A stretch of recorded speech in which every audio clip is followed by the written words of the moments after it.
We'll make a start. I'm going to pass over to John for the notice and summons of the meeting for October. Just nearly going to say November. October's Governance and Strategic Planning Committee. Thank you, Chair, and good afternoon, members. To all members of the Governance and Strategic Planning Committee, you're hereby summoned to attend the monthly meeting of the committee, which will be a hybrid meeting conducted remotely via WebEx and physically here in the Council Chamber, Tuesday, the 3rd of October at 4 o'clock. Alderman Bresland. Alderman Cook. Online, John. Alderman Hussey. Councillor Boggs. Michelle, John. Councillor Donnelly. Councillor Sandra Duffy. Councillor Farrell. Here. Councillor Harkin. Councillor Heaney. Michelle. Councillor Jackson. Councillor McGinley. Michelle. Councillor Mooney. Councillor O'Farrell. Michelle. Councillor Tierney. Thank you, members. Thank you, John. Item 3 is just a broadcasting statement. I would like to remind everyone present at this meeting in the Guildhall or in attendance remotely that this meeting will be broadcast live to the internet and will be capable of repeated viewing. The broadcast may be terminated or suspended in accordance with our protocol. Due to your attendance at this meeting, you're consenting to being filmed and to the use and storage of those images for broadcasting and training purposes and for the purpose of keeping historical records and making those records available to the public. Members and approved speakers are reminded to only have their mics and cameras on while speaking at the meeting and to use the chat facility to hide any request to speak. And a copy of the Council's privacy notice may be found on the Council's website. Item 4 is declarations of members' interests. If members have anything to declare, they can do it now or throughout the meeting when we reach the items that it's relevant to. So we will move forward. Item 5 is our deputation. So in the chamber here, we've got Gráinne Long, Eddie Doherty and Frank O'Connor. Am I right in saying that's your surname, Frank? From the Housing Executive. We do have a number of Housing Executive colleagues online as well. I just don't have a list of their names at this stage. So the format will be that the representatives will give the presentation and then we will open up for questions and comments from members afterwards. So I'll hand over to yourself, Gráinne. Thank you very much, Chair, and good afternoon, everyone. And I'm just going to set my timer because I want to make sure I keep to time and leave plenty of room for questions.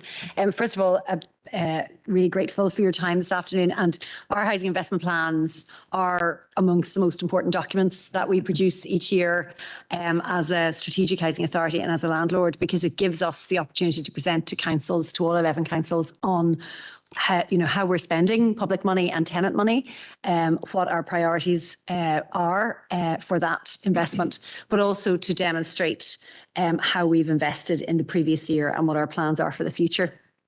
In terms of the slides, if I just let you know when I'm going to the next slide, thank you. So we are, as the Strategic Housing Authority, we are a community planning partner and take that responsibility very seriously. The strength of our partnership working is extremely important. And I think, the relationship between us as the Housing Authority and you as the Planning Authority, but also as a local council is hugely important. And some of the challenges that the city faces and the council area generally, we seek to resolve with you as your partner. So again, hugely grateful to the role that you play as elected members and to the officers of council for working so closely with Eddie and his team locally and Frank also. And very grateful for the time. And I think, like to think housing professionals are problem solvers. And I think, no better focus this year than on our homes and our waiting list and housing need. So if we move to the next slide, just to start with the numbers, and this just gives you the total amount of homes in the council area, and that's 60,000, just under 61,000 households. And you'll see the split there between home ownership at about 57%, private rented, and then socially rented stock. And the Housing Executive, as you know, is a large landlord, so we manage just over 8,500 homes, so 8,606 social homes in the council area, and that housing management function that we have is hugely important to us. And I'll cover some of the areas of our focus last year and the year to come. Thank you. So just to give you the total quantum and the total amount of spend in the last financial year was well over 200 million. And we've broken that down. You'll be obviously very well aware the Housing Executive has responsibility for housing benefit administration and just under £62 million worth of housing benefit, which obviously supports households with their housing costs and is an extremely important function of ours. And within that, obviously, then discretionary housing payment, which we'll come on to, but that's a really, really important function of ours. Across then the kind of wider budget, this is a hugely increased budget last year, and I think you will all be very aware that this council received the majority of spend for the social housing development programme last year. So to say it was a successful year is an understatement, and that's down to the partnership that we have with yourselves as the planning authority, but with housing associations locally. 122 million of capital investment in social housing for the council area out of a total budget of 186 million. So it is a very, it's a success story for the council, and congratulations to all involved, because the scale and the nature of waiting lists across Northern Ireland are huge, but that will have a significant impact, and we will see that coming through in the next 2 to 3 years as those homes are built, as they're allocated, and as they are managed. As you also see then as a landlord, we invest heavily in our own stock, and last year was, and the last number of years has been, we have strategically invested in our homes. We took the decision not to hunker down, not to delay spend. One of the big challenges for us, and I think for anybody, any public organisation procuring, particularly in the construction industry, has been getting work out the door. Also because of labour challenges and supply chain issues, it has been a very difficult couple of years. I'm pleased to say that any of the contracts that we have allowed contractors to walk away from, we've now reprocured. Last week we announced £250 million worth of contracts going out the door or commencing this autumn. So it is not an entirely easy picture, but it is a dramatically improved picture, I would say, on last year, where we were very much focused on how we were going to negotiate uplifts in the right way with contractors. We've come out the other side of that by and large, although, as I say, I think we'll still feel the effects of last year for a number of years to come. So I'm happy to cover that as we go forward. But just to go on to the next slide in terms of the year to come. So this looks like a dramatic reduction. It's not. It's just we take the new build figures out of this slide because we don't know what will be delivered until the end of the year. So all going well, when we're back here next year, I'll be able to report on this year's figures. But what you'll also see is an ongoing high level investment in existing stock and in our response maintenance programme. The supporting people budget, really, really important for providing support to households to enable them to live independently in their homes. So whether that's people with disabilities, people experiencing homelessness, Supporting People Fund is a hugely important programme. We want to see that maintained in terms of the budget. We certainly submitted a bid for an increased budget, and we will see how that works out over the course of the year. But as you know, all budgets under strain this year. But I think, again, just worth mentioning, the private sector grants. We submitted a bid to the department for an increase both in the Affordable Warmth Grant and the Boiler Replacement Programme. Unfortunately, both of those grants programmes have been under strain this year. We have and will continue to deliver the Affordable Warmth Programme, but very unfortunately the Boiler Replacement Programme has been paused for this year. We have not received any funding for that, and I think we will see the effects of that as the winter goes forward. But again, very happy to comment further. So if we go on to, I'm conscious of going through this quickly, but I'm very happy to take questions on any of this in any detail at the end of the slides. So if we go forward to the next slide then, just in relation to affordable warmth, just to give you the total figure for affordable warmth for last year.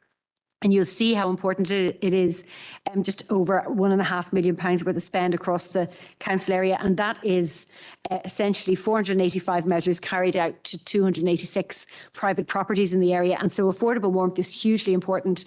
The Housing Executive has now taken on responsibility for the Affordable Warmth Scheme in its entirety. So it was previously the case that councils would receive referrals and send them on to us. The department made the decision that they would come directly to us. Again, very happy to take questions on that. And what's really, really important from our point of view is that customers notice as little difference as possible, so that we are in a position whereby we can make that transition as smoothly as possible. And very grateful to teams locally for helping us and aiding us in that. I mentioned the fact that the Boiler Replacement Programme has been paused. I hope it is just a pause. I hope we are in a position to receive funding from the department for that in the future. But it is very unfortunate that we're not able to deliver that this year.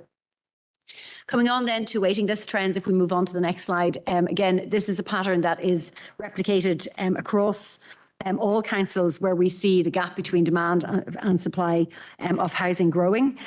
There's a number of reasons for that. Obviously, as you can see at the bottom of the screen, the pale pink line is the number of allocations, and they are staying at around about the same number and flatlining, because really what we want to see now is increased levels of social housing new build. I mean, I think the good news story, as I've said, that the amount of new build for this year will have an impact. It will take a year or two for that to work its way through the system. But the reason and the importance of that, you can see in the figures, not just the numbers of total applicants, but really importantly, the numbers of in housing stress. And you know that as well as I do, given the work that you do and the sheer scale of demand for housing generally, but for social housing in particular. And again, this is probably best told in the next slide, which is the total amount of spend on temporary accommodation. And just to be very clear as to what this slide is telling us, the amount for Derry Strabane for this council area is 5.82 million plus about another million that comes from that central line. So if you look from the bottom up, there's a central figure of 8.9 million. And the reason we calculated in that way is there is a central budget held for a specific type of temporary accommodation. About 6 million of that is spent in Belfast, about 1 million spent here, and the rest across Northern Ireland. So total spend on temporary accommodation in this council area will work out at about 6.82 million, possibly slightly more. And I suppose it's really important that I explain the reasons for that. The numbers of people that we are seeing coming forward asking for temporary accommodation are not new homeless people. They are applicants that have had full duty applicant status for a number of years. When COVID hit, we saw a number of things happen at once. We saw hostel places reducing, so hostels going from 20-bed hostels to 10-bed hostels. We also saw the level of churn within the housing stock. People didn't move, so that had an impact. But we also saw the immediate reduction in the social housing development programme. Probably the biggest impact that COVID had was the fact that informal arrangements, sharing arrangements, came to an end for literally thousands of people. So it's not unique to Northern Ireland. If you look outside of this jurisdiction, you will see demand for temporary accommodation growing. And the reason I'm taking care in saying this, I think sometimes people look at the homelessness figures and they see them not going up that much, and they think that that means homelessness is not as bad as it is. We know how bad it is, both housing executive and elected members in this council. And so people are coming to us for temporary accommodation because they have already been assessed as homeless. We have very high levels of protection for homeless people in Northern Ireland. And what makes us different from other jurisdictions, and we are pleased about this, is that we have an unending duty to provide temporary accommodation to people here. So when somebody is homeless and they have full duty applicant status, they come to us for temporary accommodation, and that duty to provide remains until we provide them with social housing. Okay, and you've seen the numbers on the waiting list. So until that happens, people will be in temporary accommodation. And so that's why you're seeing the numbers grow. And I'll come on to how we're meeting that, because I am very acutely aware. I've had a number of meetings, Eddie, Frank, myself, with elected members locally. And we are very conscious as well of the scale and the nature of temporary accommodation and placements here, and how difficult it is to find suitable temporary accommodation. So we will very, very much keen to cover that as we go forward. But that explains, I suppose, why temporary accommodation is growing. It is not unique to here, but certainly there are particular issues around accessing the right kind of temporary accommodation. Okay, so we'll come back to that. If we just turn to a much better news story, as I say, is the Social Housing Development Programme. So, as you know, the Housing Executive, as the Strategic Housing Authority, it is our role to assess housing needs. So we have a statutory, a legal duty to look across every area and to look at what the scale and the nature of need is, and to come up with a figure, a number, for the number of homes that need to be built. We then advise planning authorities, councils, on those figures, so that to enable councils to ensure the right land is brought forward for development. And we have a 5-year programme, or a 5-year target for this council area, for every council area. So the target for the 5-year period here was 2,069 starts, and as you'll see, that was exceeded. And again, credit to all involved, 2,284 starts, and you saw the amount of investment that was spent. So as I said, we expect to see that working its way through in terms of meeting housing need. And I would love to be in a position where I'm telling other councils the kind of good news that I'm able to tell in other councils. We're not, land is simply not coming forward in the right way. All of that said, we know only too well that rural areas still need much, much more focus. And it is critically important that while, you know, this is clearly a good news story for this council area, we still need a huge amount of work is needed to ensure that we are undertaking latent demand tests. So we understand the level of need in rural areas, that we are using those demand tests to direct housing associations to find land to enable us to build. So we want to build on this year's good news story. We're not taking that. We're certainly not resting on our laurels or being complacent in any way. So I'm conscious of time and I'm almost there and on time.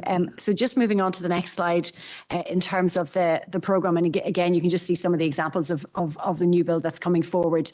And moving on then again to the next slide. Thank you. In terms of discretionary housing payments. So again, I'm very happy to cover this in questions also, but just this is a briefing we're giving to all councils at the moment. Discretionary housing payments are a top-up payment that are available to people in the private rented sector to enable them to meet the gap between their rent, the cost of their rent and their own income. It is a finite amount of money.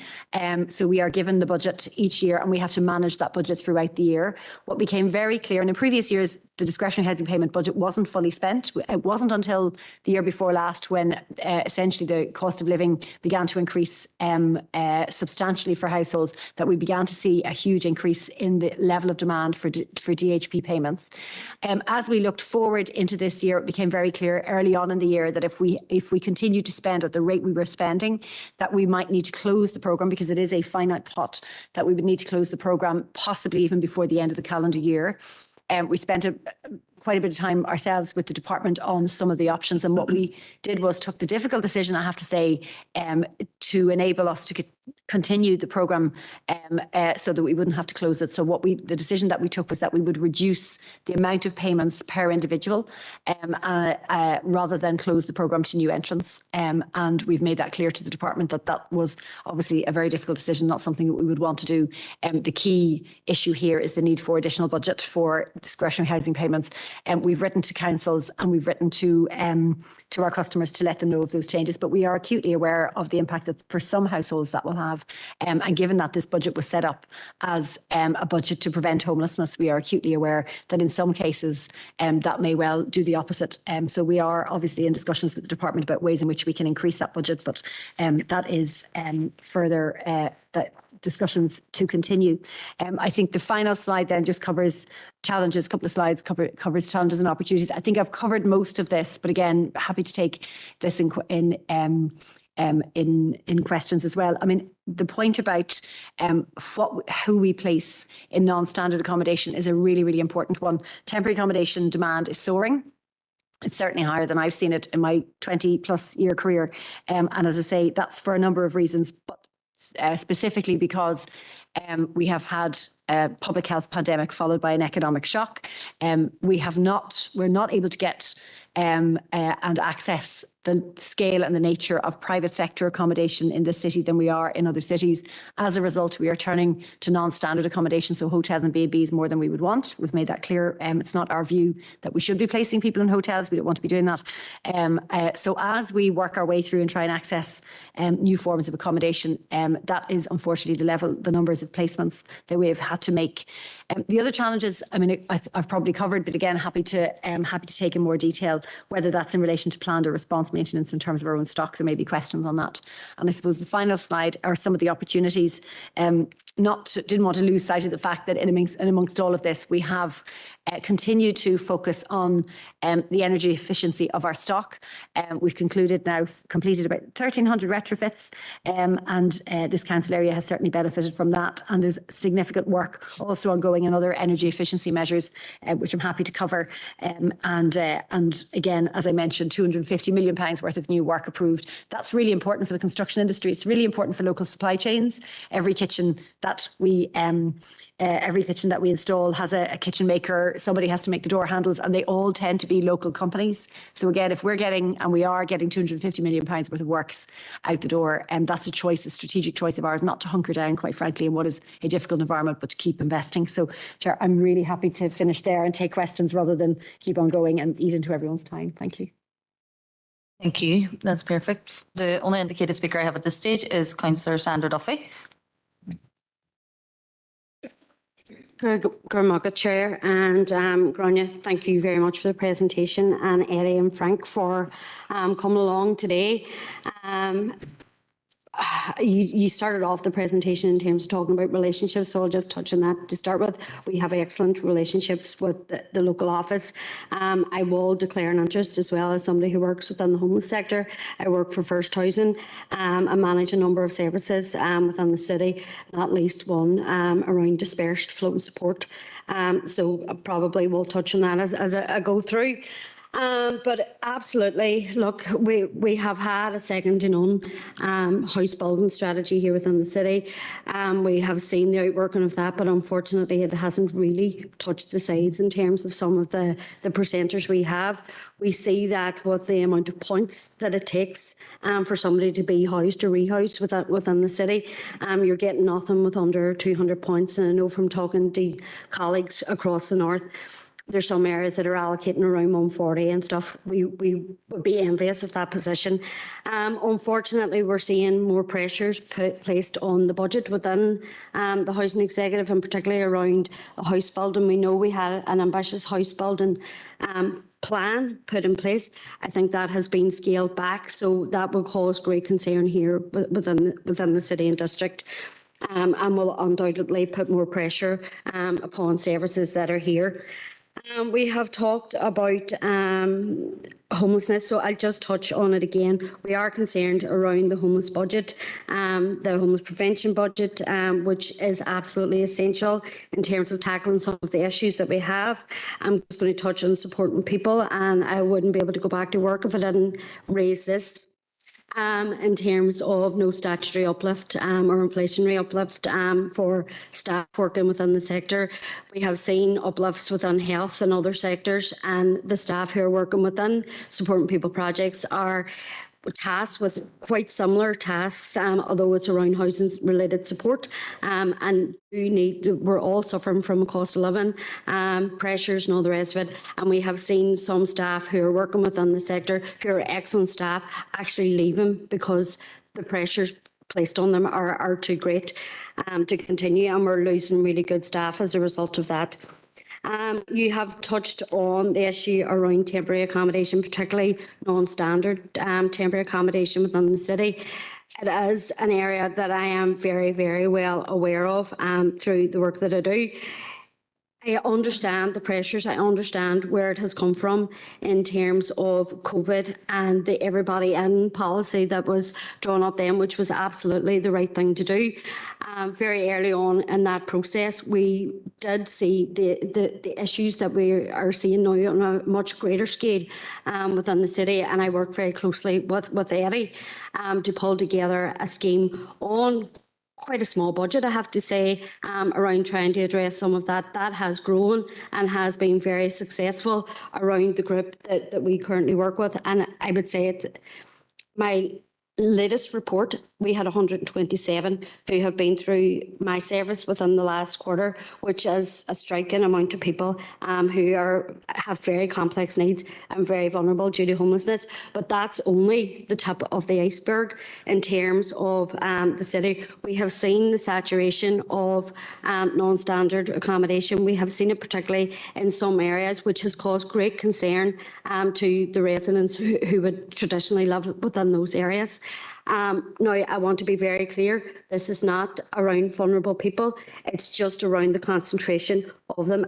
I completely recognise that support has to be put in place. There has to be support that follows people, and if people are coming from other areas, there has to be some level of support to address their needs, because if you put somebody very vulnerable with complex needs into a place, the support needs to follow them, or else you're setting that person up to fail. And we know that a lot of these people have been in the homeless cycle for quite some time and have been through numerous supported accommodations, non-standard accommodations and different locations. So we need that support to follow those individuals. Suppose I would just like an update at this point in terms of the Dine project, because I know that is something that myself and Eddie have talked about numerous times around it not being a solution, but it being part of the solution in terms of some of the issues that we're facing here as a city. And that really needs to be turbocharged in terms of getting that on the ground. Another question just around the discretionary housing benefit. I know I was talking to Housing Rights last week, who were saying that they're having quite a number of people come through their service who have been asked for review. We haven't seen that to such a great degree here in the city at this point, but just looking for a bit of guidance around scale and numbers. Are we expecting an influx of letters and reassessments here within the area? And then in terms of the boiler replacement scheme and affordable warmth, we know we're in a cost of living crisis. We know the issues that are out there, and people have been unable to afford to heat their homes. And one of the things that is making that most difficult is old boilers that don't work. So at this time, closing that scheme is probably a bit short-sighted. Do we have any idea in terms of numbers and scale of how many people within this city and district that might affect? And then you have just touched then briefly on the maintenance budget as well and the plant maintenance. And I know I would be in contact with district offices all the time around plant maintenance schemes. What's the impact of that going to be going forward into the next financial year? I think that'll do for me at this point. If I think of anything else, I'll come back. But ask you to wrap up. Very grateful for you coming in today. Thank you. It's like my job interview. So look, just really grateful for all those questions. First of all, on the new build budget, and yes, we need to build on this, on success, because you know, one good year is great, but it won't eat into the waiting list the way we need it to for this council. So we submitted a bid to the department where we felt 2,000 new starts would have been possible this year. Now that would have been the highest level of new starts. I'm not saying new, I mean that's a regional figure, okay, but we had a very healthy, and there is a very healthy programme in this council area. In fact, I think it's one of the few councils where there is activity in every DEA. Okay, so that is unusual, and again, I think to the credit of everybody in this room and on the call, we submitted, as I say, a bid for the new build of about 2,000 starts. The funding we've received is about somewhere between 20 and 25% short. Okay, and so we won't be able to continue last year's level of output at the same level. The capital that we've had allocated to us wouldn't allow that. However, that said, we will continue to make the case to the department. I think we are pushing at as open a door as we can get, because I think it is the Department for Communities, and it understands the importance of social housing. And particularly when you have a pipeline, you don't want to close things off just as the pipeline is working really well. So I think, you know, we would all agree that now is the time to really, really fund. So look, we will continue to make that case for capital funding for the new build programme. But again, you know, the fact that there is activity in every DA in this council shows that land is coming forward, that structures are in place, that housing and planning are working well. So now's the time to keep it going, and that would certainly be our hope. On the homelessness budget, you know, it's a strange, it's kind of bittersweet, I think, for all of us who work in homelessness and have worked in homelessness. This is the largest budget for homelessness that I have seen, and it will without question pass 20 million plus, and it will probably pass 25, 26 million. But it's a budget that will fund urgent response. And none of us think urgent response is how to do it. And any of us, and I started my career in homelessness, knows that when you look at homelessness, you fund prevention. You put as much of the resource there, and that has an impact. So that's where we want to get back to. Our homelessness strategy has prevention right at the core, but none of us could have predicted what was to come and the effects of COVID.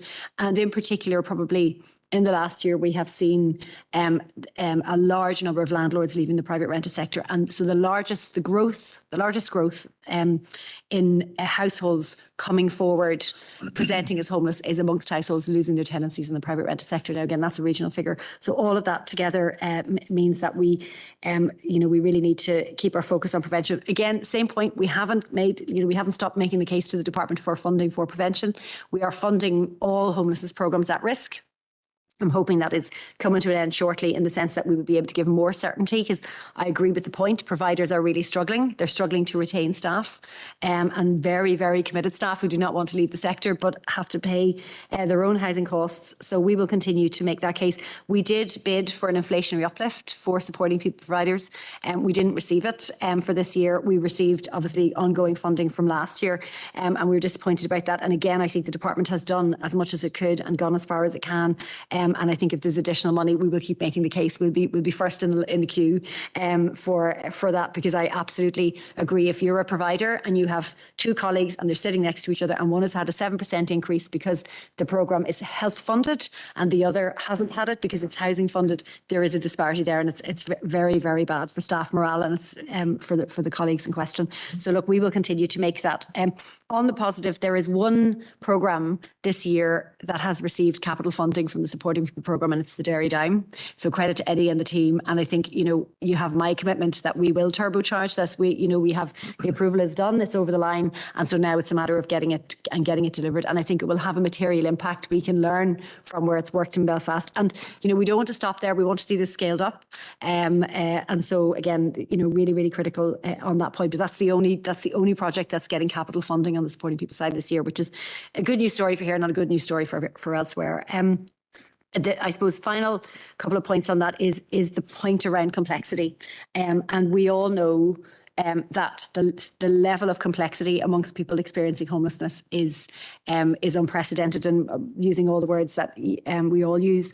And I suppose that is why the relationship between the right kind of accommodation and the right kind of support is so important. We know we have much, much more work to do to access temporary accommodation that is more appropriate. So we're not hiding from that. We're not shying away from that. And we have a lot of work to do. We know that there is a particular issue in this city where it has been really difficult to access private accommodation in the private rental sector, where we lease from landlords, where we are able to do that in other cities. As a result, we've ended up with a concentration of hotel accommodation, which we're not happy with either. And we are working very hard to move away from that. But, alongside that, we do need in the coming years to look at projects that bring together all of the statutory partners. So there's a project that we've piloted in Belfast called Complex Lives, where all of the agencies work together and take a person-centred approach. I would like to see that here. I'd like to see it in other council areas. You have my commitment that if we can do it, we will certainly do it. It is a very difficult funding environment, but we haven't taken our eyes off that prize. So hopefully that's answered. Sorry, I will follow up with you on if I follow up with you on the DHP figures or the boiler replacement scheme, or Eddie, is there anything on the planned or any of those that I haven't covered that you want to come in on? Sorry. Yeah, I think the plan scheme from the programme that I have seen is to me, it's a healthy programme in terms of what we're doing. One of the big successes that we have had recently was to get a scheme for Craigan Heights, which has been a long time in the making, and it's certainly been a goal of mine coming from the area. But that's well advanced now in its days, and again, that's good progress. Other schemes are actually, that Grania made reference to the schemes that have been re-tendered, and I believe 9 of those schemes now are in the city, and one has been briefed already to commence almost immediately to play catch up. So in terms of what was cancelled in the past, in terms of tenders or procurement difficulties that are sensitive, they have been re-tendered, and we are back on track for the incoming year to deliver those schemes back again to the people and our customers that missed it the last time around. Thank you very much. I have 6 more indicated speakers, so I'm going to take you in groups of 3 if that's okay, and then come back. So Councillor Tierney, do you want to go ahead? Thank you, Chair, and thanks to Grania, Eddie and Frank for coming along here this afternoon. I always find that the meetings with the Housing Executive are the most interesting, but unfortunately it's near enough the same issues that we're discussing at every meeting. First of all, Grania, you talked about working relationships between the Housing Executive and ourselves. And like Councillor Duffy had said, we have a fantastic working relationship with the Housing Executive here locally, from the top right down. And I want to personally thank Eddie and his team for the work and the assistance that they gave to the Outer North Community Safety Team during the summer when we were working through a very difficult issue, an unwanted bonfire in the Galley area. And that's help and support from Eddie and his team as a resident and a local councillor in the Galley area was invaluable, to say the least. But I want to take this opportunity to remind the Housing Executive that although you may not be the landowner, the majority, 80% of the houses that circle that particular bonfire site are Housing Executive tenants. And whilst there may not be a statutory obligation to act, in my opinion, there's a moral obligation to act, and I'm glad that Eddie and his team were on hand to assist throughout that process this year and in previous years as well. But that's just a flavour of some of the work that we would do here locally with the local office. You talked in relation to the spend around temporary accommodation, and it's interesting. I don't think these are figures that are any more secret. Around £6.82 million spent in this council area around temporary accommodation. And in your slide, you also talked about the scale and nature of that. And I think that it's the scale and nature that's causing apprehension within elected representatives and within residents across the city and district. And I think that's something, I know that it's something that you're aware of, but I also think it's something that you need to look at. I think this city is by far taking our own fair share of temporary accommodation, which can at times cause issues. And I think it's something that we need to be looking at. Going along with temporary accommodation, you can't help but looking at the homeless figures. And my colleague, Councillor Farrell, has done a bit of digging, and he will go dig down into them deeper in a minute. But whenever you're looking at those amount of figures, there's a number of problems there, in my opinion. Number one is there's clearly not enough stock there to house people, which leads to another problem around the point system. And in my opinion, it is not fit for purpose by any stretch of the imagination. And I understand that that's going to take a policy change at government to get us away from that. But realistically, 230 points, you'd be lucky getting a house in Derry. And I know Councillor Duffy said 200, 230, you would be lucky being considered at the moment. I've been supporting people around housing for about 10 years. And one of the first people that I got housed in Shantallow was 164 points. You wouldn't get a management transfer place in Derry for that now. And the reality is that because there's no stock, because there's more people joining the list, the number of points that are required is spiralling out of control. And there's no way to stop that other than building more houses. And that's the only way around it. And whatever we can do to support you taking that case to government, if we ever get one, we will certainly not be found wanting, because we know and we work with people on a daily basis who are in housing stress, and it's a big issue for them. You talked about the new build budget of 2,000 new starts. I would be keen to find out if there's a breakdown of that. I know you were saying then in your response to Councillor Duffy that had been reduced by about 25%, but I would like to see if there's a breakdown of that figure, because it would be interesting to find out. And the last point that I'll make, on the last slide, or the second last slide, it was highlighted in purple in talking about the temporary accommodation. Non-standard accommodation. Could you define, in your opinion, what non-standard accommodation is? Because Councillor Duffy touched on it around the support following people. That's a huge issue. And if it's not following people, they're just going back. They're not stepping forward at all. But I would be really keen to hear, as Chief Executive of the Housing Executive, how you define non-standard accommodation and how you are going to try and change that and remove the non from that particular sentence, because I don't think it's a good position that we could be potentially housing people, vulnerable people, in what the Housing Executive are describing as non-standard accommodation. Thank you. Thank you, Councillor Tierney. Councillor Farrell? Yeah. Thanks, Chair. Thanks, Grania. Thanks, Eddie. Thanks, Frank. And obviously, I would agree with everything that my party colleague has said. I work with a lot of housing cases, day in, day out, and housing supply across this city and district is the #1 issue for literally thousands of families. The latest housing waiting list figures were released in August.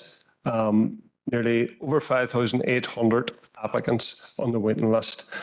And if we look, that's an applicant, and not every applicant is a single person. You know, there's couples with children, there's couples with multiple children. So a conservative estimate of the number of people waiting to be housed across this city and district is well over 10,000 people. And that's not counting people who have tenancies with the housing executive or tenancies with a housing association who are looking for a transfer. So it is literally thousands and thousands and thousands of people who are waiting to be housed in suitable accommodation. And it's a record high for this council area. It's the highest per capita waiting list across all 11 councils in the north. And I am contacted every single day by new people, morning, noon and night. Rory, can you get me more points? Rory, can you help with my housing? And the reality is, as Brian has said, the supply just isn't there at all. And last month, Apex allocated Ballinagard, about 48 houses. And I had a number of people on 242 points that did not get housed. And with my caseload of housing, I could have filled every house 8 times over. That's the scale of the housing predicament in this city and district. And the reality is the supply isn't there. The competition for housing, for points, is absolutely insane. And it's the number one issue for a lot of people. And a lot of councillors would deal with a lot of housing casework. And it's musical chairs. That's all it is. When somebody comes to us and you get them another 10 points or another 20 points, all you're doing is moving them on the waiting list above somebody that's as equally deserving, who needs a home as much as them. So we're just moving people around, and the underlying issue is supply, and it's always been supply. And I note the social housing development programme for the next 5 years, and it says there's a demand of, 4,070 houses. We currently have nearly 6,000 people on the waiting list. So if every unit there is delivered, we're still going to have a housing issue. I know we spoke about this last September, and I'd asked you, Grania, is the aim of the social housing development programme to eradicate homelessness? And you said, aye, more or less. So we have nearly 6,000 people waiting to be housed. By 2027, we're saying we need 4,000 houses. No, we need 6,000 now. So there's clearly a gap there. And at this meeting last month, we invited the Department for Communities to come here to talk about the housing supply strategy, which nobody knows what's happening with it at the minute because there's no minister in place to sign it off. It is needed. It is desperately needed. So my question would be, if we have nearly 6,000 people on the housing waiting list now, why is the social housing development programme saying that we only need 4,000 units by 2027? Why is there that gap? And the second question, and it's a particular, it's about housing stress. The points level for housing stress is 30 points. I have like over 300 housing cases and not one person is 30 points. The lowest I have is about 160, 170. So is there a reason that housing stress is set at such a low level, below the level for FDA? Thank you. Thank you. Councillor Jackson, I'll take you and then we'll pass back to yourselves, Gordon. Okay, thanks, and again, just extend the welcome to Grania, Eddie and Frank. And I know Councillor Duffy has outlined, and I think it's well rehearsed, some of the challenges in relation to housing that we all experience. And whilst we all support people in relation to housing, none of them are my cases. I know same people come across and look for support right across the political spectrum, but they ultimately they're your cases, and it's the housing executive, professional staff within the housing executive that, in my view, do outstanding work to support people and ensure that adequate points are awarded when they're when when housing officers are working very closely with applicants. But just in relation to the bigger piece, and we all know that the demand just isn't there. And I just want to thank the housing executive for their support to this council when in drawing up our draft plan strategy for the local development plan. There was very large challenges that were placed on this council in relation to reaching our ambition, the creating more opportunities for house building, and we feel the frameworks that we had to operate in within the housing growth strategy and all of that, our housing growth indicators were a cause of deep frustration. But I think the support of the housing executive in terms of trying to develop a draft plan strategy that was ambitious enough to try and meet the needs and to ensure that, for instance, any development, any large housing development within this city and district will have a minimum requirement to provide social or affordable housing. Hopefully, if in the long term, that will ensure that adequate provision is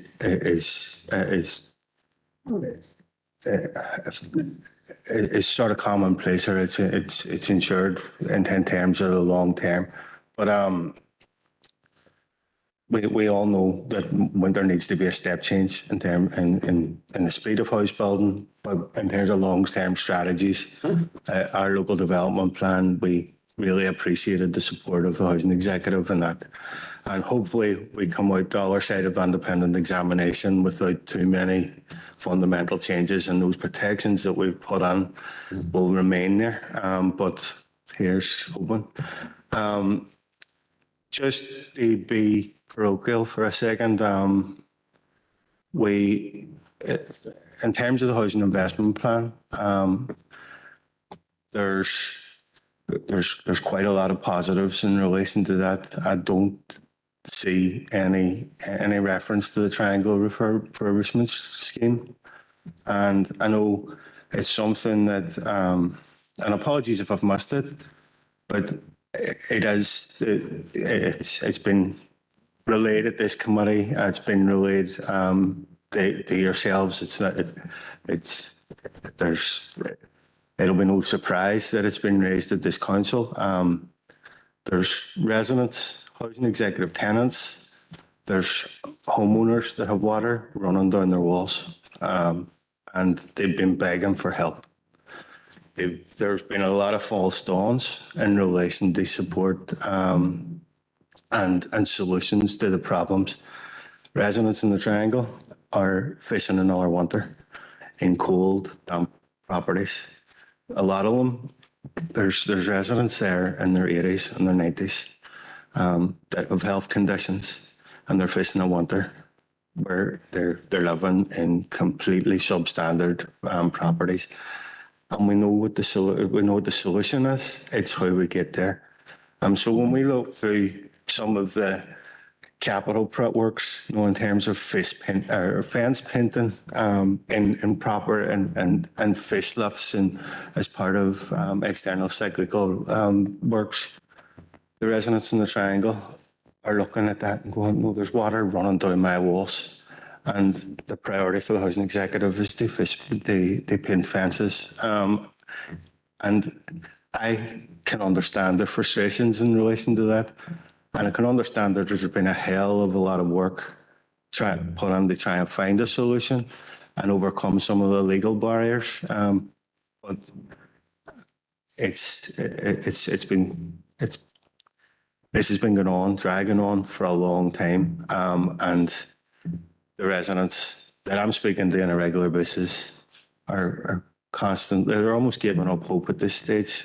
So I'm querying, is there any development? Is there any prospect of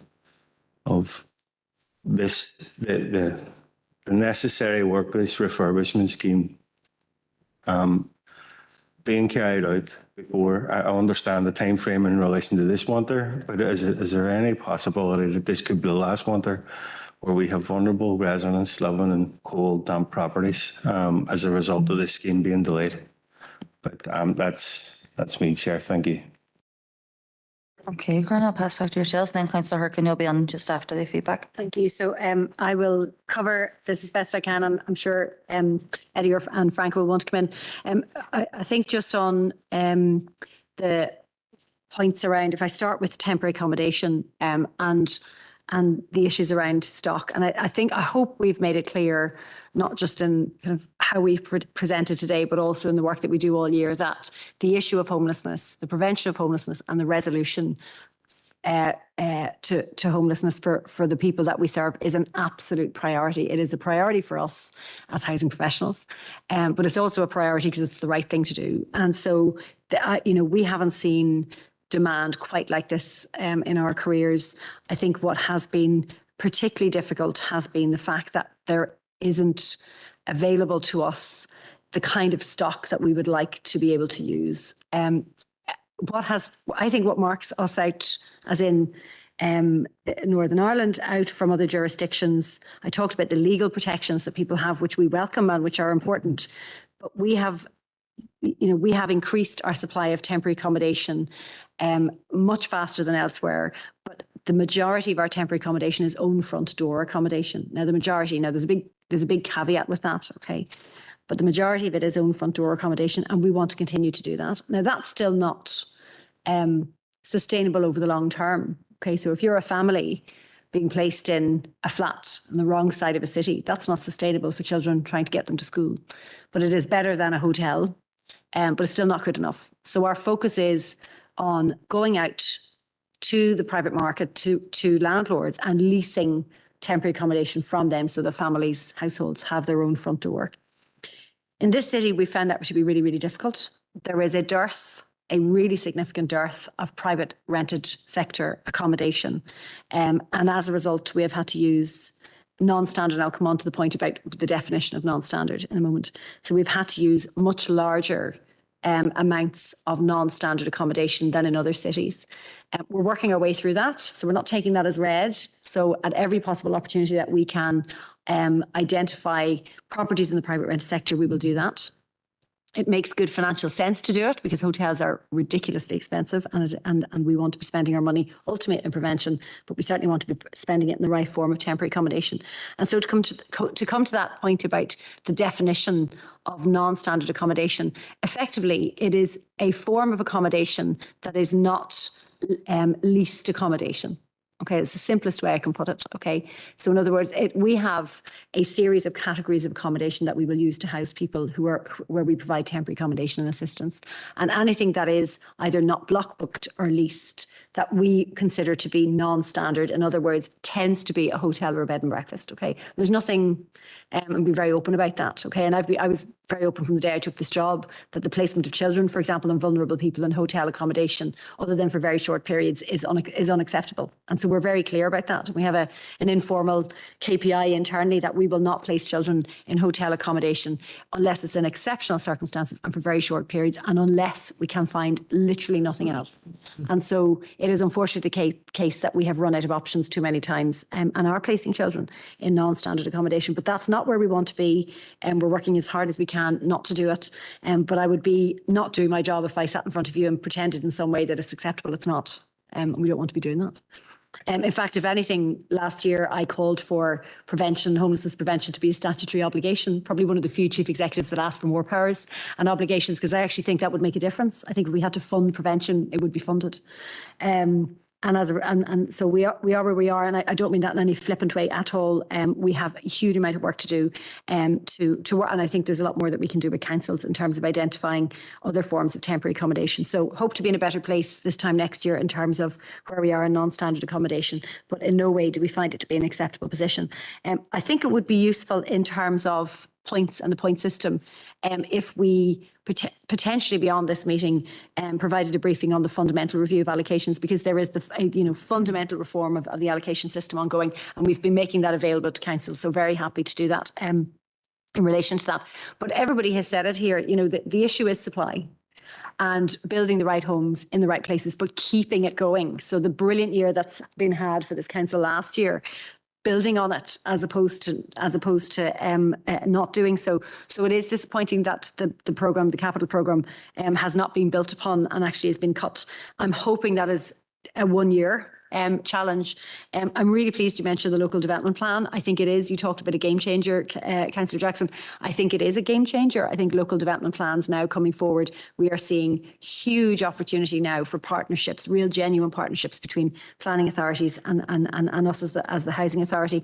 And I think to that point about the waiting list, and again, very happy and would welcome this and have offered this to other councils, and they've taken us up on it. I think it would be useful if we had a separate session on housing needs, because you mentioned the net stock model. You might not want me to talk about the net stock model, but it is a really complicated model of assessing housing needs, but it is not unique to Northern Ireland. The waiting list, the simplest way I can put it is, the waiting list is not the best determinant of need. You might think it is, and it makes sense if surely it's a waiting list for housing.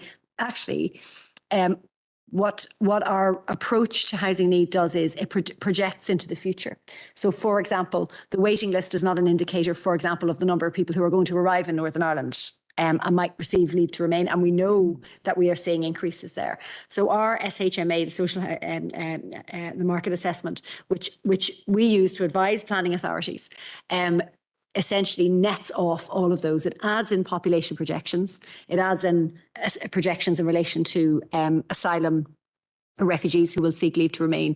It includes, for example, and takes out second homes. It includes normal allocations and churn. It includes essentially where people die and their properties are succeeded by their family. And so it is quite a complicated, and you will have spent time in putting the local development plan together on that. And I'm very, very happy for us to spend time on, I suppose, the way in which we assess housing need. The other point is, to come back to the housing supply strategy, we spent a lot of time with the department on how you project forward the number of homes that you need to build over a 15-year period. Okay, so with the best will in the world, we could project the next 5 years and put much higher numbers in there. The capital programme will not be available. So when we advise the department on what the programme should be like over the next 5 years, it's advice not just based on need, but it's also based on what's deliverable. So it's both of those things, okay?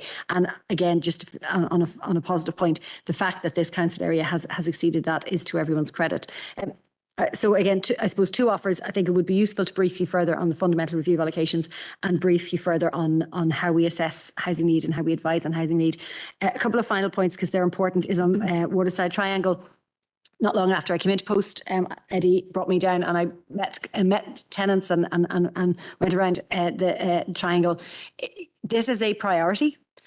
We have approved essentially investment in the triangle. It is legally extremely complex. It is of no comfort to those residents for me to say that, because they want the work done and I want the work done, quite frankly. I hope that we are nearing the conclusion to that. Eddie may well want to come in and just give an update, but it has been extremely legally complex, and I'm very, very sorry about that. And I'm sure the tenants and residents are too. I may well have forgotten other things. I apologise if I have, and we can follow up. But Eddie, I'll probably let you if there's anything I've forgotten. I think Gronya's covered most of the points, but one of the things I would say, in terms of the non-standard accommodation, I don't think anybody in this chamber, including the three of us up here talking about it, are happy with the way we are. And I have been, and the sector will know this, maybe not so much elected members, but we have been working very, very closely with the sector to change the model towards a supported model, which is called DIME, which is Dispersed Intensive Management of Emergency Accommodation. So it's dispersed, it's 365 days of support, it's tailored and it's shaped around that individual. Because one of the things that has been said a few times here, and I'm sure all of the elected members know this, we are dealing with some extremely complicated cases that are coming through our doors, and in the main young people, which is extremely challenging. It's extremely challenging for my staff to find a housing solution in the current market. Gronya is absolutely right. They're private rented. There's more landlords selling their properties than private rented, which is actually resulting in people coming towards the housing executive in this city with the notice to quit to say that the guy's selling the property. So there's a huge mix in that. So We are dedicated to DIME and the delivery of DIME, and I'm really grateful for Gráinne's input, because Gráinne did come down at the start and there was a number of indicators or things that I had on my wish list. Your wish list. And DIME is one, the Triangle, and I'll come on to the Triangle is another, and a few others. Craig and Heights was one, and we've done that, what we call a warts and all tour, if you recall. And there's been progress in each one of those areas. I'm very glad to report. In terms of the bonfire, Councillor Tierney, yes, we have a huge management responsibility in that area. And I have been engaged, I think, this year and for the last 4 or 5 or more, you know, in terms of both the negotiations and discussions are already starting around what is the long-term strategy for this area. Because we can't keep revisiting this every year and cause those residents what they go through. So we have a here and now, what we're going to try and have a discussion around for next year, which is all about prevention, which is all about intervention and always trying to engage those young people. One of the problems this year was the lack of funding for interventions as well. We had discussed, which left a lot of people high and dry in terms of providing projects and support for young people. But there is a discussion that's going to happen within the Housing Executive about what is the long-term strategy for this area, because this cannot keep going on. The Triangle, Gráinne has summed it up really well. There's 52 units of accommodation. Within those 52 units, there are 16 privately owned accommodation units, and 11 of those are leaseholders. And there are currently negotiations going on with LNPS, with people who are representing those people to try and come to some kind of solution, because we're already and geared to go in terms of we know the Triangle is a priority. It was one of my on the lists for Gráinne, but unfortunately the housing management issues that we're facing and the legal issues that we're facing, it's not straightforward. We are waiting on a report coming back from LNPS that will conclude those negotiations and all those valuations and all those discussions, and then we have discussions internally about where this takes us, and we will report back on that. Unfortunately, I would love to be able to sit here and give a very clear guidance that yes, that's going to happen in such and such a time, but at this moment in time, we're unable to do that.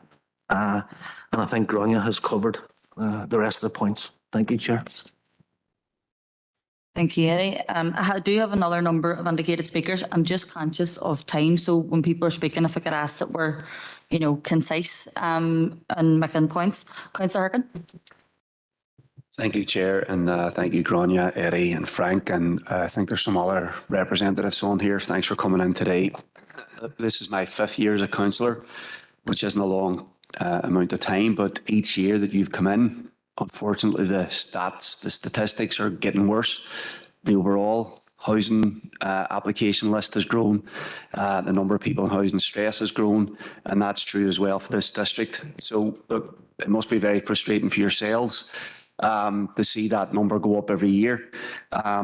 And I don't see any short-term solution to it. I think the obvious thing is to build houses, but I think that, you can pick up any newspaper this week here and it says we have a housing crisis, but unfortunately that's just become the normal language now that we use to describe the situation with housing.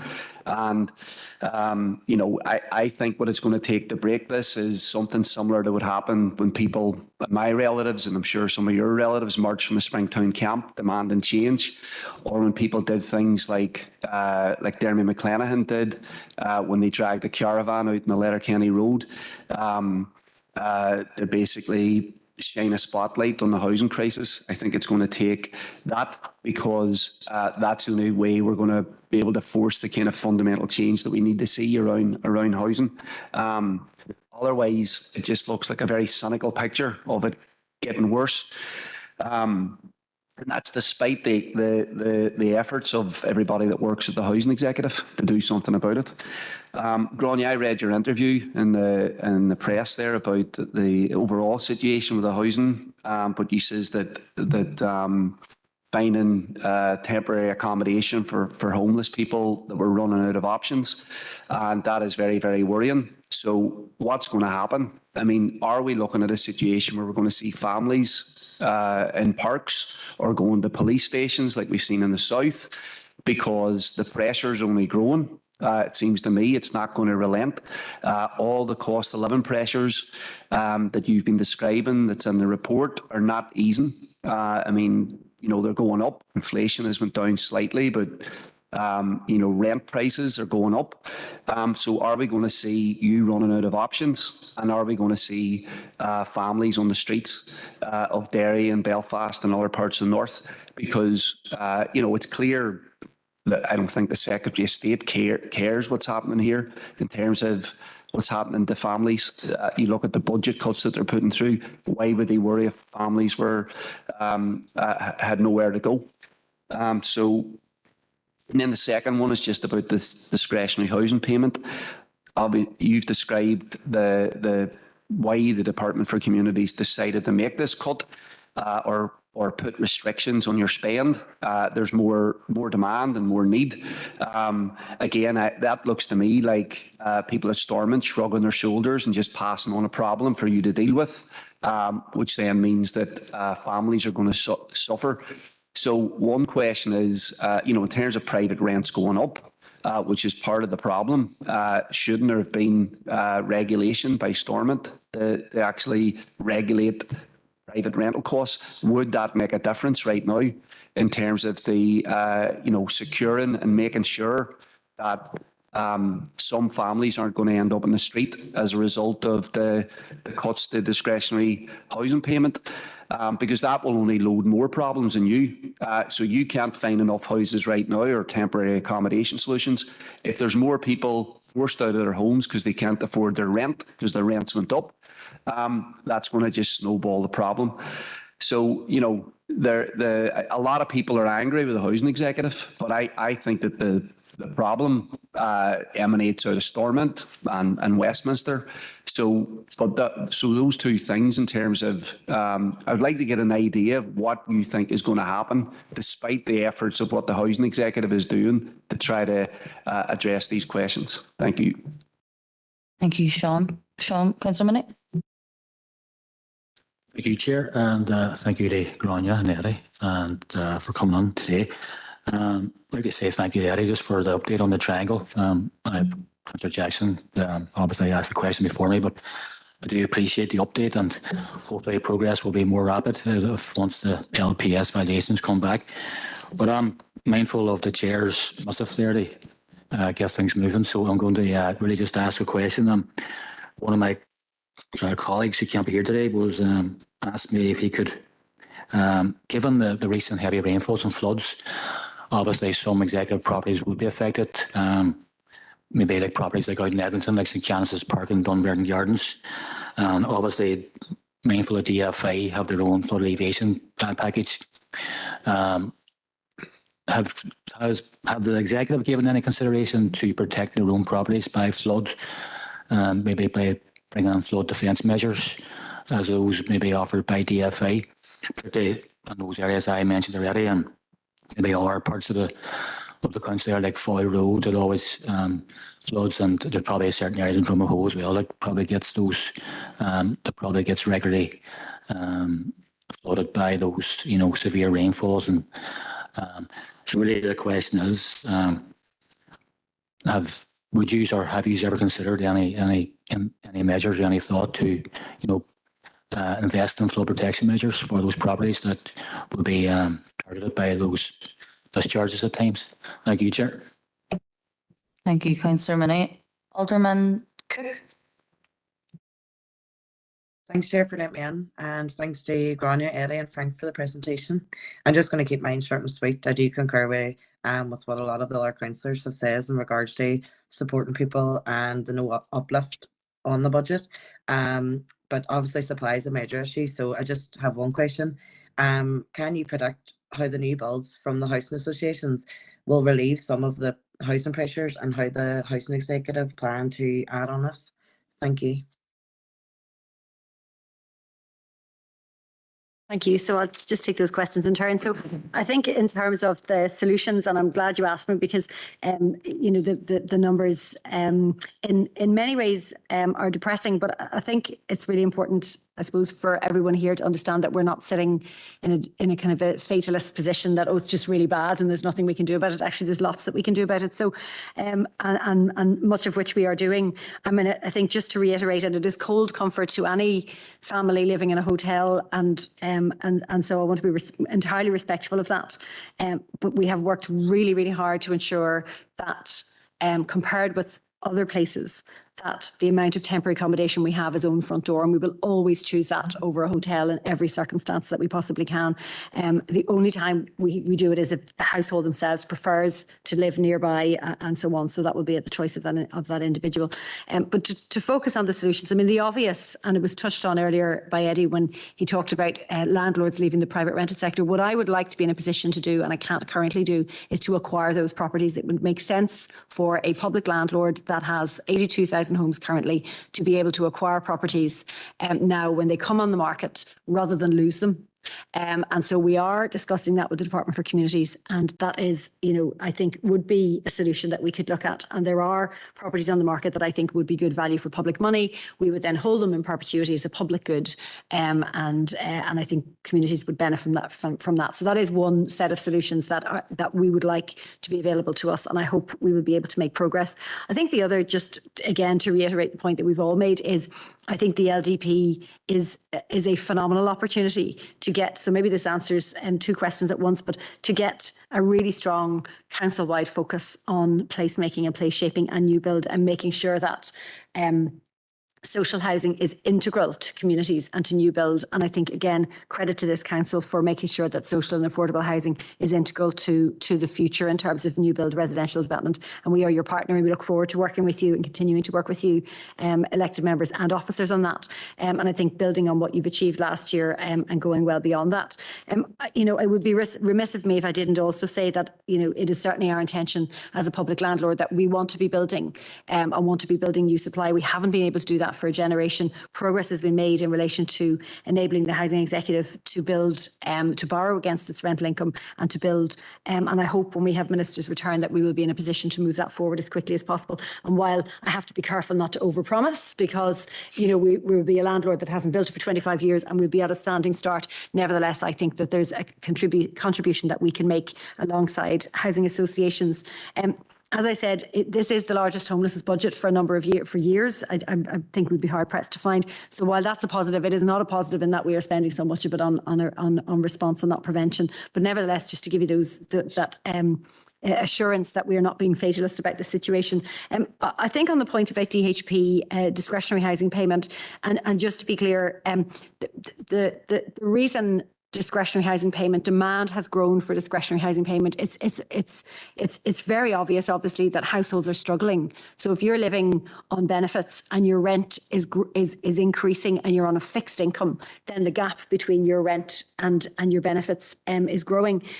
But the big challenge, and when we listen to our customers all of the time, is that LHA, local housing allowance rates, are not going up. So the pressure on households is because LHA rates are not growing alongside the overall increase in rents. So my view would be, it is rather than having a discussion on rents or rent control, I don't have a view on that quite genuinely, is that local housing allowances need to be better rated against the increase in market rents. So, and I think that would go some way to taking the pressure off discretionary housing payments. It's too much of a coincidence that all of this demand came in a year or an 18-month period when rents just soared, and LHA rates didn't stay with it.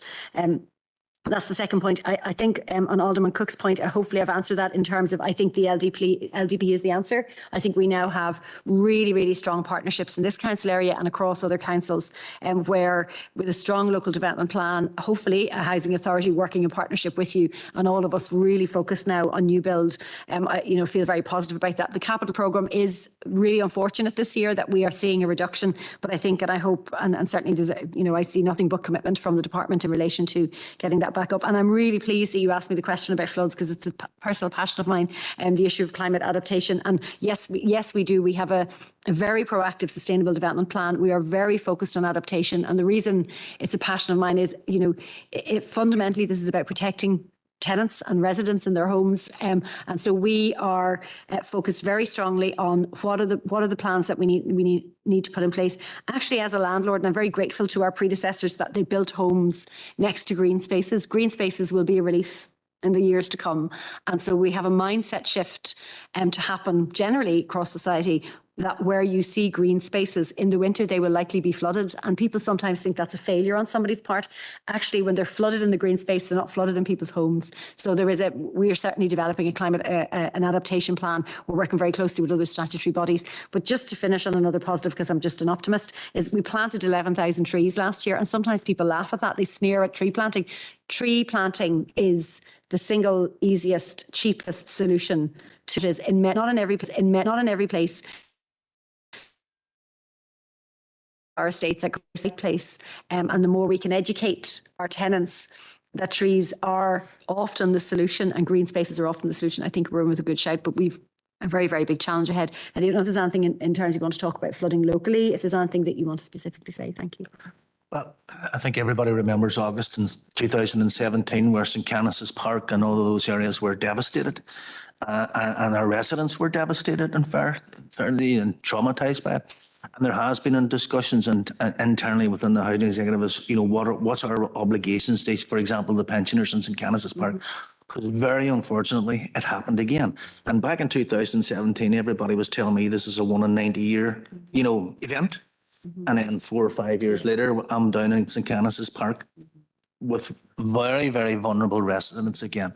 So yes, discussions have taken place within the housing executive. They have not concluded as to the approach and the logistical problems that they have, whether we do it under a plan scheme, where we protect some of our most vulnerable properties, which we know that will potentially flood and heavy rains again. The Lecky Road, the Foyle Road, and all those areas that we witnessed the last time. But ironically, one of the difficulties we have, for example, there's houses flooded in Ballamagordy that never flooded before. So one of the difficulties is where to be identified. The only brief that I can make forward to our colleagues in asset or indeed in response maintenance is we look at the most vulnerable and we protect the most vulnerable where we know from historical, and that's what we're having the discussions within the housing executive about. Thank you, Eddie. I have 2 more speakers, Councillor Harkin, and then I'm just conscious of the times of the people that are presenting, so I will be bringing it to a close at that stage. So we've got Councillor Boggs and then Councillor Donnelly will be coming on after him.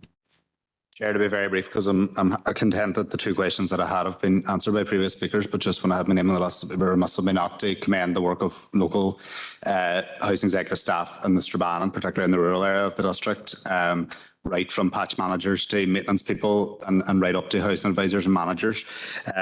But it was covered, I think, by Eddie about how more difficult it is becoming as a new councillor. Maybe I'm only saying this for the first time, but how difficult it is for those that are in particularly distressing situations. I'm thinking about people that maybe have lived in housing executive properties for years and then get a terminal diagnosis and that property isn't just suitable for them anymore. And there is literally nowhere within our district where we can put them because there's nothing suitable for their needs. And I know we're dealing with a couple of cases like that in Strabane at the minute, but then also in Strabane, we're dealing with a housing development which everybody welcomes, but that has taken a very long time to get to completion. And we have seen, a new date set and then a new date set. And I think our new date now is February 2024. And I dare say to anybody that rings me about it that it may not be February 2024 because we've never had any time scale met as of yet. But just to concur with what has been said by all councillors and just to commend while we have Gráinne here, the staff that work locally in the housing executive.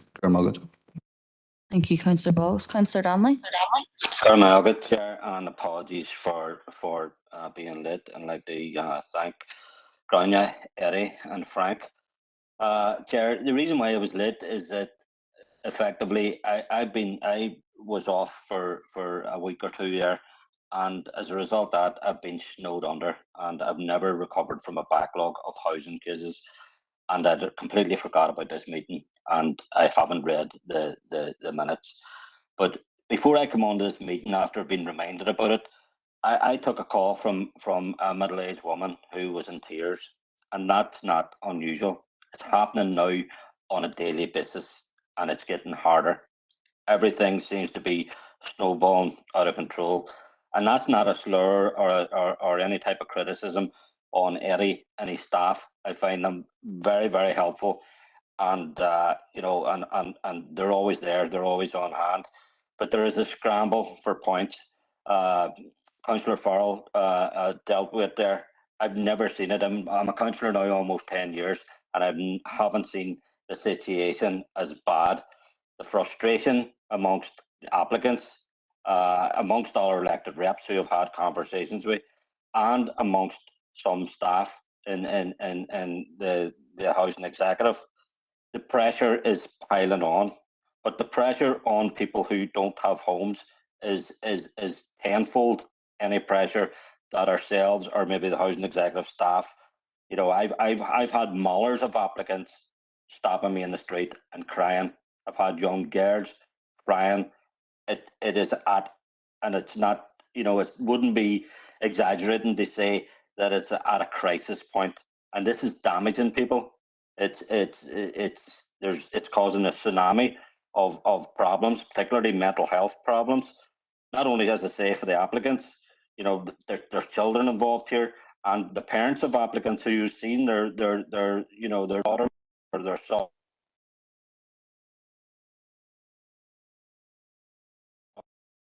So I've had people from Ballymena and Fermanagh contacting me, and they've eventually housed with maybe 130 points. As Councillor Farrell said, I have people who I'm dealing with who are on 230, 240 points, and they're no. Something has to give here. It is a crisis, and what we need to do is that the housing executive needs to be, the shackles needs to be taken off the housing executive. They need to be allowed to build. Councillor Harkin touched on it. We are back to the days of the civil rights, which borne out the housing executive. There is an absolute crisis here, and it's having a huge detrimental effect on people. Most of the things that I was going to say have already been said, but I'd like to take the opportunity, and there is a frustration building up with applicants, and it's a misplaced frustration at the housing executive, because it's not the staff's fault. They can only deal with what's in front of them and what's available, but something has to give. Thank you, Chair. Thank you, Councillor Donnelly. I'm going to pass back to, sorry, Councillor Harkin, it's, you've already spoke on it. I'm going to pass back to Grania and the team for comments. I suppose just a brief comment, I suppose, as the Chief Executive, to thank all of you for your comments in relation to the local team. And I know they really appreciate that. I know our teams work incredibly hard. I think the thing that always strikes me is, you know, we're housing professionals and we go to work to solve housing problems, and we don't go to work to say no to people all day. So it is deeply frustrating, I'm sure, for colleagues, and yet they come to work and they do it with a smile on their face and professionalism. So I'm always very grateful to them for doing that. I mean, again, just to reiterate the point that you've all made, this organisation is a landlord. It is the Strategic Housing Authority, and it's a landlord. We would love to be able to add to supply. I think, you know, I'd like to think we are getting closer to that point. And when we do, you know, as I say, we'll have to manage very carefully how we do that. But, you know, I think, you know, everybody's made the point today, you know, you solve a housing problem, a housing crisis through housing and new housing and wonderful new housing.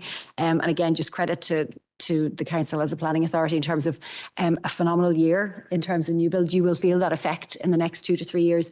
The people that you serve will feel that effect, but we have to keep going. So thank you. Yeah. That's great. Thank you very much. As many have touched on, the report was comprehensive. There's a lot of detail in it, and thanks for all answering all the questions that have been put to you today. We are going to move through our agenda. You can stay if you want. You don't have to. So I'll give you the chance to move, and then we'll make a way. We'll move forward.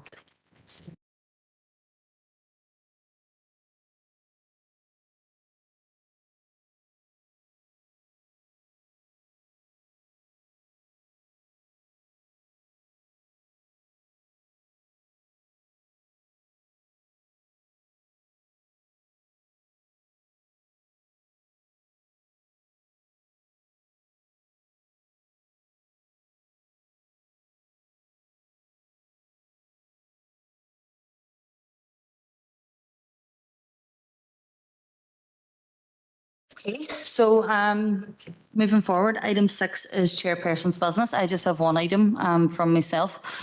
The Paul McStay Celtic Supporters Club, I don't know if people have seen it online, did a fundraising effort over the past number of months to fundraise for a defibrillator for Waterloo Street in the city centre. That has now been placed they did the handover there at the weekend, and one of our city centre wardens are sort of in stewardship, working with the bars and that to make sure that it's not damaged and that it stays on the ambulance register for usage. So I just think that that's something positive that we should congratulate them for, because it's good work and it's potentially saving lives in our city centre. So I just wanted to highlight that under Chair's business. And we'll move forward. So item 7 is the matters arising from the open minutes of the Governance and Strategic Planning Committee held on Tuesday the 5th of September, pages 117 to 136. Does anyone have any matters arising? Councillor Duffy? Thank you, Chair. Just to raise GSP 127/23, the City of Derry Airport. There was a proposal there, and I know that it was widened out then at full council. But I just think that it's really important that we keep coming back to it, because we are at a really critical time in terms of the business case, in terms of PSO, in terms of just the general funding around the airport. We know the importance of the airport and the connectivity for the Northwest and for our economic development, and I think that it's really important that we keep it on the agenda until we have some form of update. So just checking that those letters have been sent off. Alderman Hussey's just looking in on the same issue, so I'll just let him in and then we'll get a wee response. Thank you, Chair, and apology for late arrival at another appointment. Yeah, as Councillor Duff is saying there, that it is important that that's kept on board, and indeed, as the Chief Executive will know, and indeed Councillor Duffy, that was brought up at the Northwest Regional Development Group, and will be something that needs to be pushed forward on a joint basis going forward on that. Thank you, Chair. Thank you, Chair. Yeah, so these letters are being drafted at the moment, but as Alderman Hussey has also said, there were proposals that came forward from the Northwest Group meeting last week with regard to similar type letters, and there was a board meeting of the airport last week where a whole range of other letters were suggested. So I suppose we're going through a sort of coordination piece here to make sure that the letters all say the right things and they're all going to the right people from different organisations. So the answer is yes, but we're just going to try and coordinate them all. Thank you for that, John. Any other matters arising from the minutes of last month's meeting? Give me a second. Nope. Okay. So we'll move forward then. Item 8 is the report on the City Deal and Strategic Growth Projects update, and I'm going to pass over to John for that. Thank you, Chair, and members. I'm aware you've had a fairly long session so far, and this is a very long report. So I'm just going to try to pick out some of the key issues and skip down through the paragraphs. The purpose of the report is updating on the OBC progress, and that's following a year where very significant challenges were faced in the development of them. The objective is now to move towards financial deal and subsequently contracts of funding. And you'll recall back in late 2022, it was advised that while OBCs at that stage had been progressing well, the impact of increasing construction, materials, energy costs was resulting in project costs rising very, very considerably. At that time, it was advised it was necessary to pause the development of a number of OBCs. The projects had to be looked at, in some cases fundamentally deconstructed and reconstructed. Designs looked at again, many projects reassessed in terms of scale, analysis of options, layouts, costings.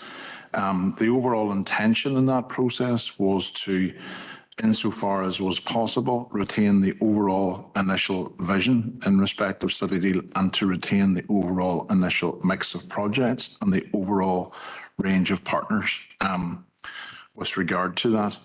And of course, the overall background to this is a programme of community projects, a community programme of strategic projects, and as well as that, a key focus by this council area in the delivery of the wider strategic projects for the city and district, the roads projects, the rail projects, the wider expansion of the university. So that's the background, members, to where we're at this moment in time.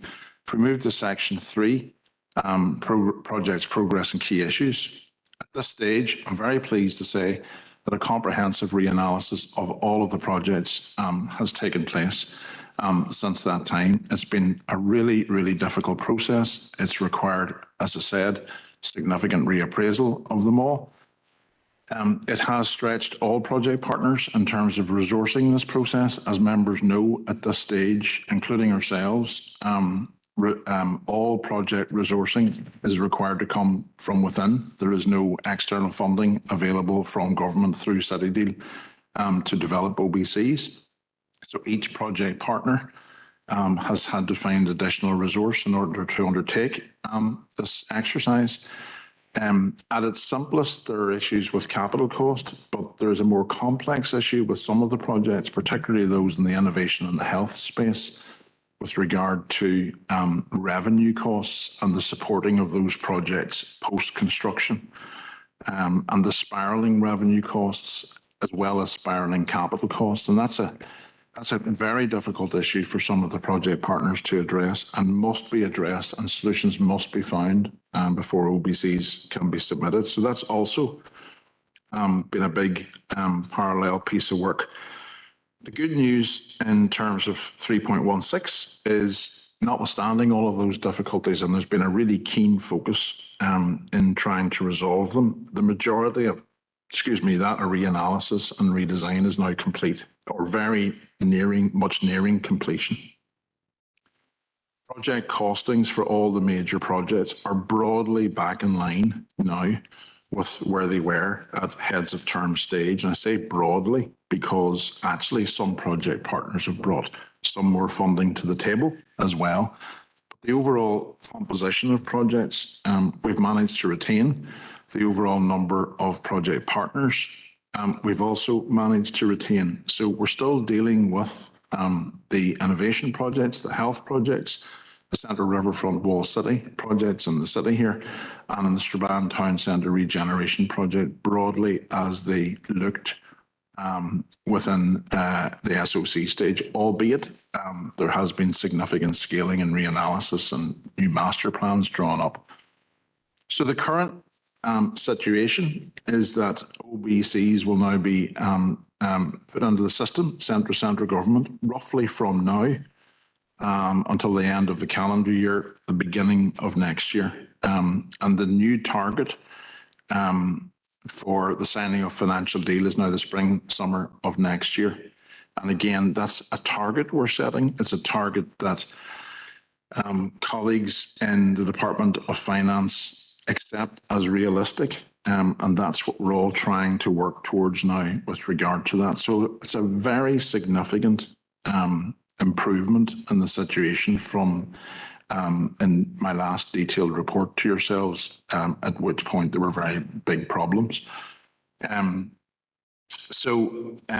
With regard to then section 3.2, going into some of the detail of some of the projects, the School of Medicine being the pivotal project in that suite of medicine, innovation and health projects. The university continues to work with the two departments, DFE and DOH, in relation to principally the revenue and sustainability of the School of Medicine is, as I understand it, the key issue that the university has been addressing with both of those departments. Planning for overall future student numbers, trying to future-proof the project for student numbers within the facility that currently exceed those that are presently approved.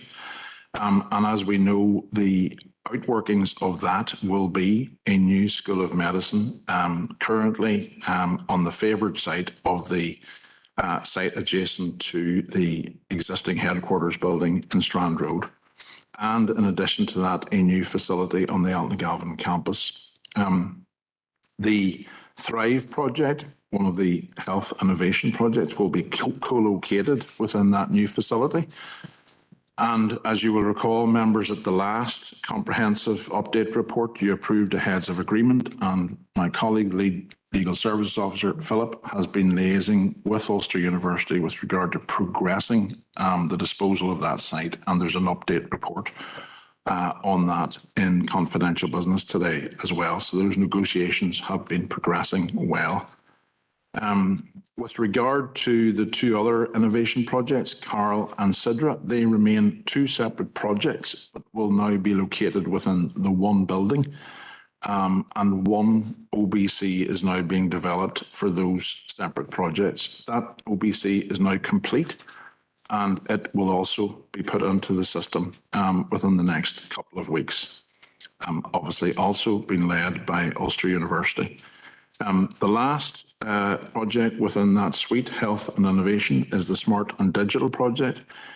While that is a project that has many partners, it's currently being led by Council. And again, we're now at a point where the programme OBC for the Smart Digital project is substantively complete and will be submitted to government again in the coming weeks during the month of October, latest early November. So the suite of projects in terms of health, School of Medicine and Innovation are well progressed in terms of OBC status at this moment in time. The second suite of projects, which is the Central Riverfront, Strand Road and Wall City, a lot of work has been progressed with regard to those. As you know, members, an awful lot of detailed modelling, traffic analysis, liaising with DFI TransLink was required in relation to the Central Riverfront and Strand Road project. That's mostly complete in terms of the initial analysis required. So all of the work to look at the potential redesign of road space, how traffic would work, how public transport would work at this stage for OBC has been done. And the current proposal looks at an option to completely remodel the roads along Strand Road and Queen's Quay to split the traffic one way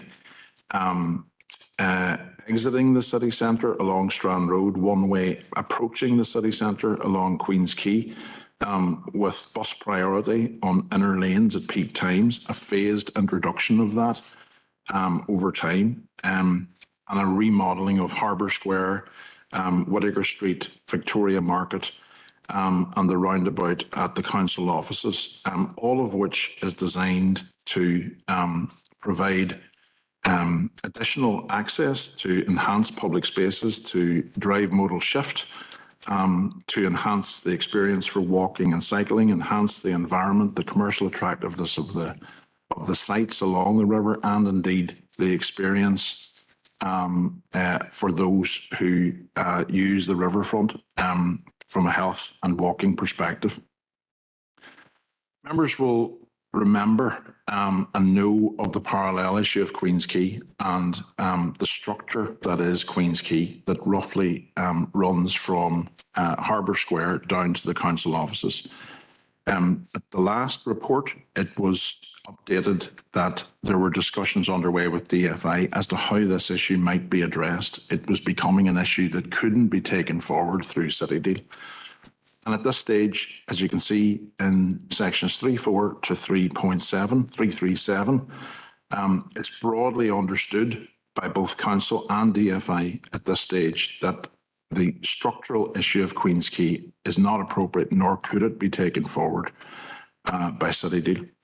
I've included Appendix 1, written correspondence with DFI in relation to it, in terms of what it is proposing to do at this stage. So it has agreed to undertake increased monitoring of the structure while advancing a process to complete a full investigation to establish a more accurate assessment of the strength of the structure, followed by a review of a feasibility study into potential replacement options. So there's a very significant piece of work needs to be undertaken, and DFI have advised, as we would wish them to, that they will lead out on that process. They do, however, qualify everything, as almost everything is being qualified these days with regard to the budgetary position.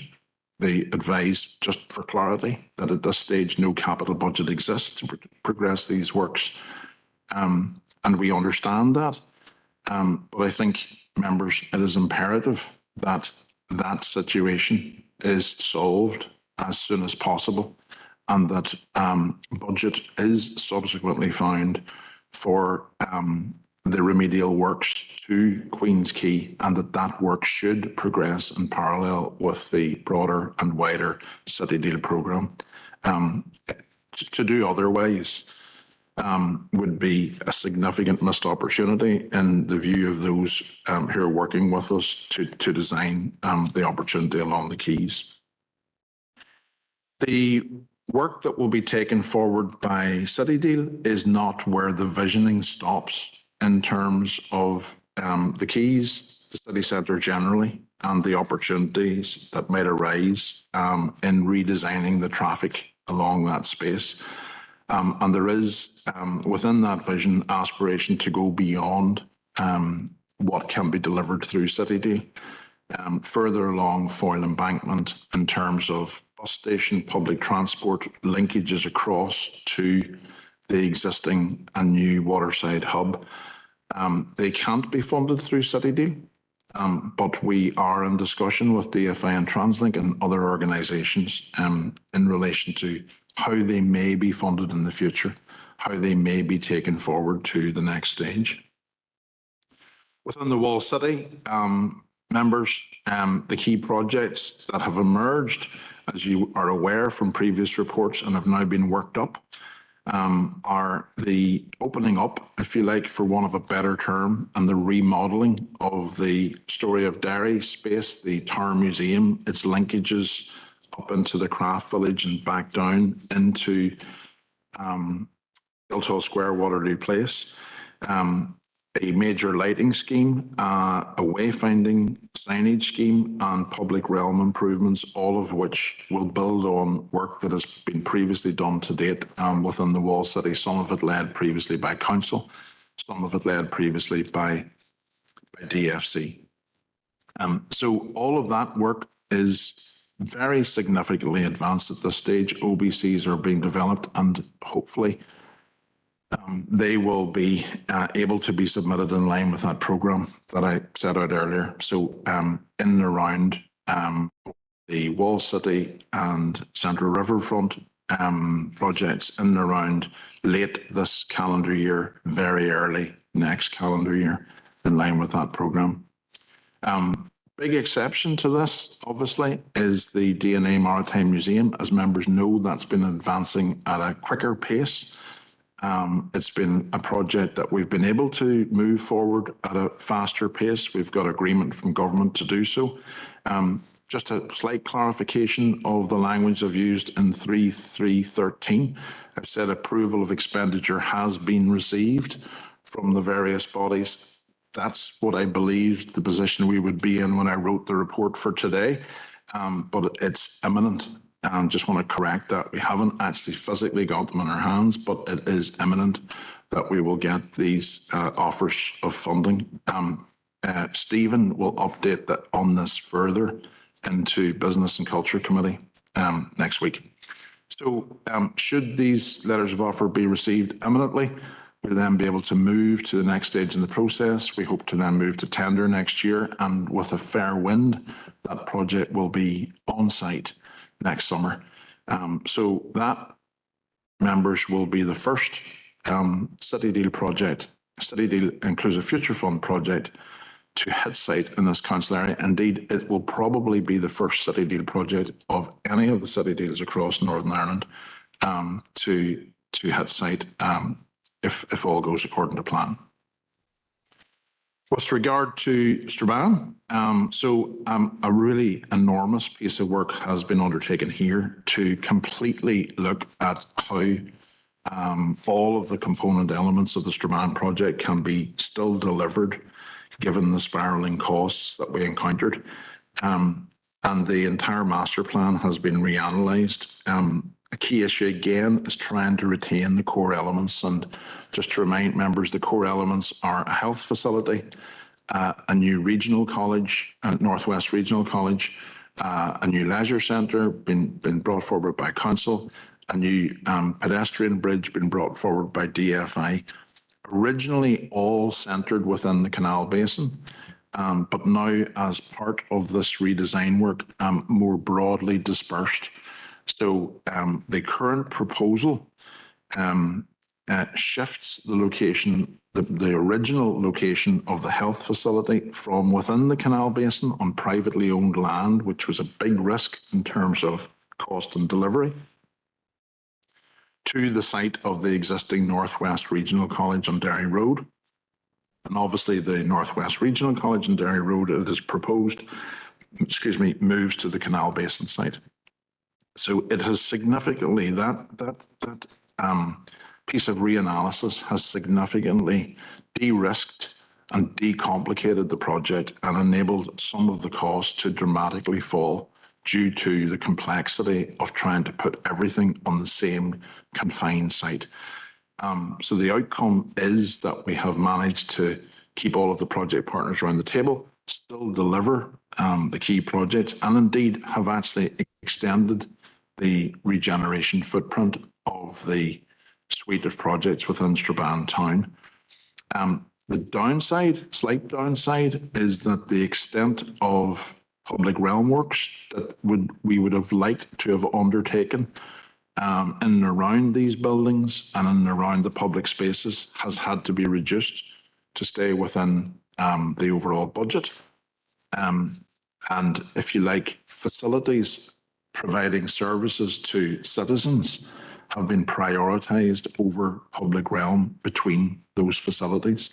But the aspiration is to continue to work to find alternative funding sources to further deliver on those public realm elements of it. The partners, most notably health and hopefully council, subject to further papers to council on this, will hopefully have increased their budgets with respect to the Strabane proposal. So at this time, although it can't be absolutely precise, the original commitment to the Strabane scheme was 78 million, thereabouts. Currently, the commitment is in excess 90 million. So it's a piece of very good news in terms of the Strabane project. So members, that's a sort of, hopefully a good comprehensive update on the projects. We could talk a lot more on those, and I would actually be suggesting members that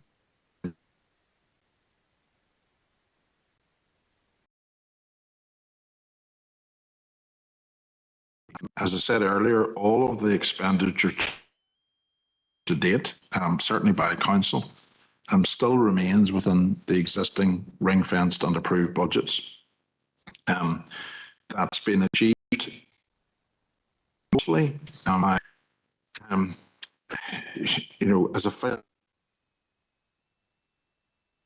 as possible by the council services by, reallocating, you've talked about this before, through a number of additional staff and through working with colleagues in SIB through SIB support. Lead partners have done the same thing. Big issue is members, and we are now starting to work on what with every milestone that we reach.